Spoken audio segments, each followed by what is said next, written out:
चिंके, मी तुला पॉलिटिक्सची पीडीएफ विकत घ्यायला सांगितली की तू घेतलीस ना ती? नाहीतर माझ्यासारखा पश्चातापाची वेळ येऊ देऊ नकोस. PSI 2016 ला जर माझा 1 मार्क गेला नसता तर मी आज PSI असलो असतो ग.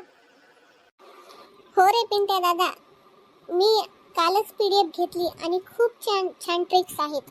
चल मी तुला सांगते. चल बरं, मार्गदर्शक तत्वाच्या मला ट्रिक्स सांग. हो सांगते. तुझा 2016 ला PSI ज्या प्रश्नामुळे गेला होता ते ऐक आता. कलम 40 ग्रामपंचायत संघटन. याची ट्रिक अशी आहे, 40 गाव ग्रामपंचायत संघटन. कलम 44 समान नागरिक कायदा.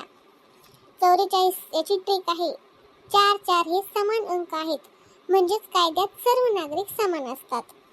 त्यानंतर आहे कलम 48 कृषी आणि पशुसंवर्धन म्हणजेच कत्तलखाना बंदी. आता 48 कलम कशी लक्षात ठेवली? 48 चा 4 म्हणजे D आणि 8 म्हणजे H. D फॉर डॉग आणि H फॉर हॉर्स यांचे संवर्धन करायचे म्हणजेच पशुसंवर्धन.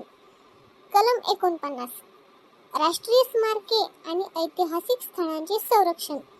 49 कसं लक्षात ठेवलं आहे? 4 म्हणजे D आणि 9 म्हणजे I. अल्फाबेट नुसार 4 हे D नंबरला येतो आणि 9 म्हणजेच I, तर आपण याला DI म्हणजे दिल्ली म्हणू. तर याची ट्रिक अशी आहे, दिल्लीतील म्हणजेच राष्ट्रीय राजधानीतील स्मारकांचे संरक्षण.